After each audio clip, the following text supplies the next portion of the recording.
जन्म साखी के 53rd पार्ट में आप सभी का बहुत बहुत स्वागत है। सभी व्यूअर्स को मेरी प्यार भरी सत श्री अकाल।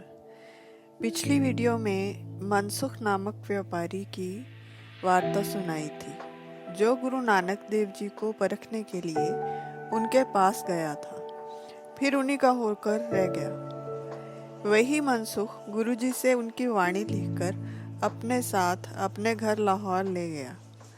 एक बार वह व्यापार करने संगला द्वीप यानी श्रीलंका पहुंचा। उस समय वहां का राजा शिवनाभ था।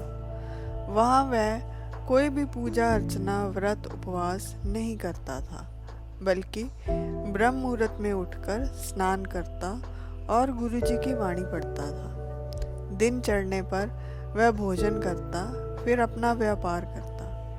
वहाँ के लोगों ने राजा शिवनाभ से शिकायत की कि यह बनिया होकर भी कोई व्रत नियम नहीं करता, यह भ्रष्ट है। राजा ने उसे बुलाकर पूछा कि तुम व्रत नियम क्यों नहीं करते?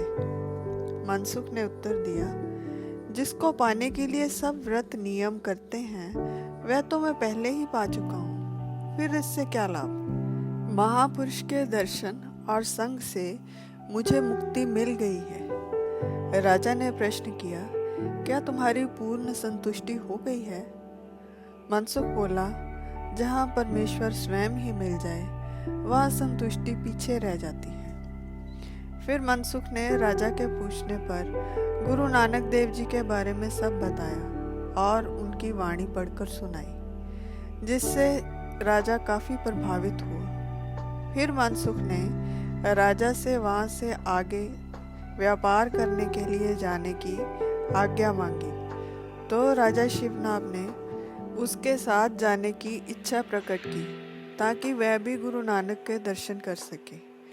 मनसुख ने राजा से वहीं रुकने को कहा कि अगर आप सच्चे मन से उनको याद करेंगे तो वह यहीं आकर आपको दर्शन देंगे। बस जरा होशियार रहना, वह किसी भी रूप में आपको दर्शन दे सकते हैं, यह बात भूलना मत। अगर उनकी याद लगातार मन में रखोगे तो वह जरूर तुम्हारे पास आएंगे। यह कहकर मनसुख वहां से चला गया। राजा दिन रात गुरुजी के दर्शनों की इच्छा में बिताने लगा। उसने गुरुजी के ठहरने के लिए एक बाग बनवाया। आसपास सभी को पता चल गया कि राजा किसी नानक नाम के फकीर का इंतजार कर रहा है, तो कई साधु संत अपना नाम नानक बताकर उसके पास आने लगे। राजा भी पहले उन्हें धन, वस्तुएं, स्त्रियां आदि भेजकर उनकी परीक्षा करता कि अगर यह सब स्वीकार करेंगे तो यह नानक संत नहीं है। इस तरह काफी समय बीत गया, वह बाग भी सूख गया। उधर गुरु नानक देव जी अंतर्यामी थे।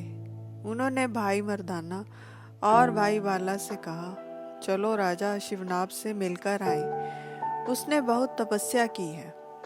और वह तीनों समुद्र पार करके राजा के बाग में पहुंच गए। उनके जाते ही वह सूखा बाग फिर से हरा हो गया। वहां के माली ने राजा को सूचना दी कि 3 संतों के आने से बाग हरा हो गया है। राजा शिवनाभ कई बार धोखा खा चुका था, इसलिए पहले वह परीक्षा लेना चाहता था। उसने सुंदर स्त्रियां गुरुजी को परखने के लिए भेज दी।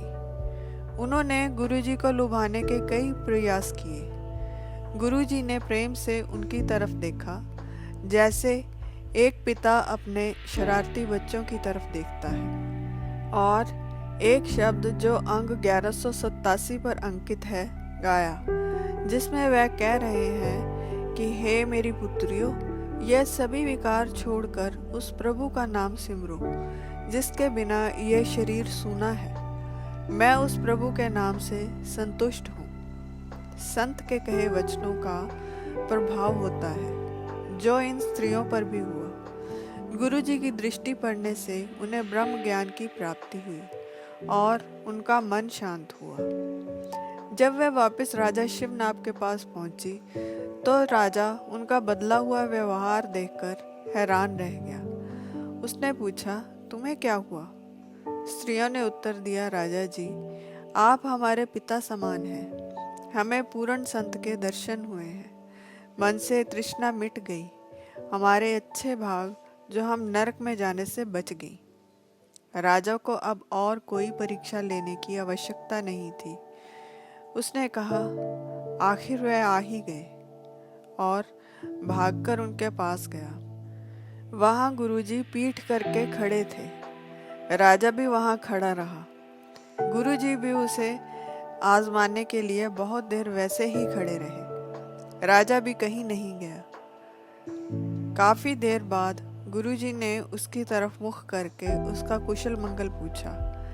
राजा ने मनसुख से गुरुजी का नाम, पता, ठिकाना सब पूछकर लिख लिया था। उसने पूछा, संतो, आपका नाम क्या है? गुरुजी ने एक शब्द जो अंग 992 पर अंकित है गाया। उसमें उन्होंने प्रभु और सच्चे गुरु की पहचान बताई और अंत में कहते हैं, गुरु के शब्दों से ज्ञान हुआ है कि अंदर बाहर सब एक प्रभु ही है, जिससे नानक सभी इच्छाओं से विरक्त हो गया है। उनके मुख से नानक नाम सुनकर वह पूर्ण संतुष्ट हो गया और उन्हें घर चलने के लिए विनती की। गुरुजी ने पहले धर्मशाला बनवाने को कहा। राजा ने कई कारीगर बुलाकर धर्मशाला दिनों में ही बनवा दी और अपनी रानी और पुत्र के साथ उन्हें बुलाने पहुंचा। तो देखता है कि गुरुजी वहाँ है ही नहीं, तो वह बेहोश हो गया। लोगों ने देखा कि गुरु नानक जी तो पहले ही धर्मशाला में बैठे हैं। उन्होंने आकर राजा को बताया कि आप व्याकुल न हो, गुरुजी धर्मशाला में बैठे हैं। राजा जल्दी से उनके दर्शन करने पहुंचा। गुरुजी ने उसका प्रेम देखकर उसे संगलादीप यानी श्रीलंका का सारा राज वरदान में दे दिया।